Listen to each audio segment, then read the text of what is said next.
जय जवान जय किसान दादा, तुम्ही शेतकरी असाल तर हा पूर्ण व्हिडिओ बघा. जे शेतकरी नसेल तो ते पण हा व्हिडिओ पूर्ण बघेल.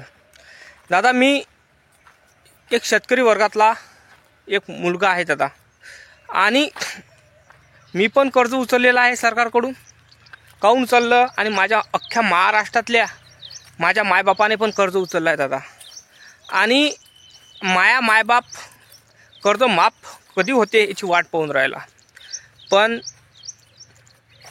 आम्हाला आश्वासन दिले होते शिंदे साहेबांनी, पवार साहेबांनी, देवेंद्र फडणवीस साहेबांनी इलेक्शनच्या वेळेस का तुमचं कर्ज माफ करू, तुमचा पुरा जो सातबार हा कोरा करून टाकू. पण आणि आम्ही त्यांना निवडून दिलं. आमचा जो शेतकरी वर्ग आहे त्यांनी निवडून दिलं आणि ते महाराष्ट्रात निवडून पण आले. आणि आता त्यांनी काय केलं, कर्ज माफ केलं नाही. आणि म्हटलं की बा 31 मार्चपर्यंत कर्ज भरा. नाही भरत आम्ही कर्ज. काय कराल तुम्ही काय कराल? नाही भरत आम्ही कर्ज. आमची ऐपत नाही आहे कर्ज भरायची. आता काऊन तुम्ही कसे मुकरले? तुम्ही काय म्हटलं होतं आम्हाला इलेक्शनच्या टायमाच्या वेळेस का कर्ज माफ करा. मग करा ना कर्ज माफ. आम्ही मत तुम्हाला याडीच दिलं होतं का तुम्ही शेतकऱ्यासाठी काहीतरी कराल. आम्ही निवडून का आणलं तुम्हाला? कारण की आम्ही शेतकऱ्याचे मायबाप बनले होते ना तेव्हा आम्ही त्याच कारणामुळे आम्ही तुम्हाला मतं दिले.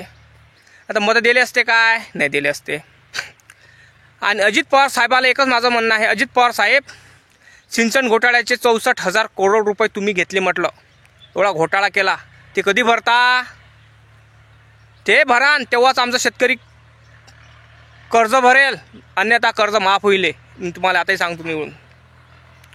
आणि मित्रांनो, लाईक करा, चॅनलला सबस्क्राईब करा. मी नवीन असाल तर कोणी, समजलं काय? अजित पवार साहेब, शिंदे साहेब, फडणवीस साहेब हे फक्त जुमलेबाजी आहे, त्रिमूर्ती आहे. आणि मोदी साहेबांचे चमचे आहे, चेले आहे, दुसरं काहीच नाही. जसे मोदी साहेब जुमलेबाजी आहे तसे हे तिघंजण जुमलेबाजी आहे. हे आपल्या शेतकऱ्याला कानी कोटोरं घेऊन भीक मागायला लावणार. मी तुम्हाला आताही सांगतो, आपण माल शेतातला सोन्यासारखा पिकवतो, त्याचा भाव कोण करते? खुर्चीवर बसणारे कोण? देवाभाऊ देवेंद्र फडणवीस साहेब ते ठरवते, शिंदे पवार हे ठरवते. आपण फक्त पिकवायचं. माझं एकच म्हणणं आहे का पवार साहेबांना, राजे हो, आम्ही कर्ज घेतलं नसतं तुमचं महाराष्ट्राजवळून.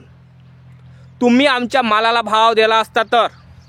आम्हाला गरज नाही आहे कर्ज उचलायची, शौक नाही आहे. माझा शेतकरी बाप फाशी घेऊन मरतो. माझा शेतकरी बाप फाशी घेऊन मरतो आणि ते कर्ज त्याच्या लेकराला भरायला लागते. त्या कारणामुळं माझा शेतकरी बाप फाशीही घेऊ शकत नाही, जगूही शकत नाही, काहीच करू शकत नाही. आमच्या मालाला भाव दिला ना तुम्ही, आम्हाला काही कर्जाची गरज नाही आहे. आम्ही उलट महाराष्ट्राचं कर्ज फेडतो. एवढी अवकात आहे आमच्या शेतकऱ्याची. अख्ख्या महाराष्ट्रातल्या शेतकऱ्या बापाला एकच माझी विनंती आहे, दादा कोणीच कर्ज फेडू नका हो, कोणीच कर्ज फेडू नका. कारण की यांनी लाडकी बहिणीच्या वेळेस कानी लाडक्या बहिणीला पैसे देण्यासाठी महाराष्ट्राजवळून 60 करोड रुपये उचलला आहे म्हटलं कर्ज. यांनी अजून भरलं नाही. आता आपल्याजवळून ते वसूल करून राहिले, दुसरं काहीच नाही आहे. समजलं काय? आपल्याजवळून वसूल करून राहिले तर तुम्ही कर्ज भरू नका. त्यांना एकच म्हणावं का ते सिंचन घोटाळ्याचे 15,000 करोड रुपये भर म्हणा ते अजित पवार साहेबाले. आणि ते लाडक्या बहिणीसाठी यानं त्याची आर्थिक तंगी परिस्थिती नाजूक झाली होती इलेक्शनच्या टायमाच्या वेळेस, आणि लाडक्या बहिणीला यांनी 60 करोड रुपये दिले म्हटलं, 60 करोड. आणि तेही कर्ज काढून महाराष्ट्राच्या खात्यातले दिले. म्हणून सांगतो दादा, काही कर्ज भरायची गरज नाही आहे, कर्ज ऑटोमॅटिक माफ होते. मी सांगतो तुम्हाला, हे लोक सगळे जुमलेबाजी आहे. हे पैसा ओढण्याचा प्रयत्न करून राहिले दादा. लाईक करा, चॅनलला सबस्क्राईब करायला विसरू नको दादा. लोकांपर्यंत शेअर कर.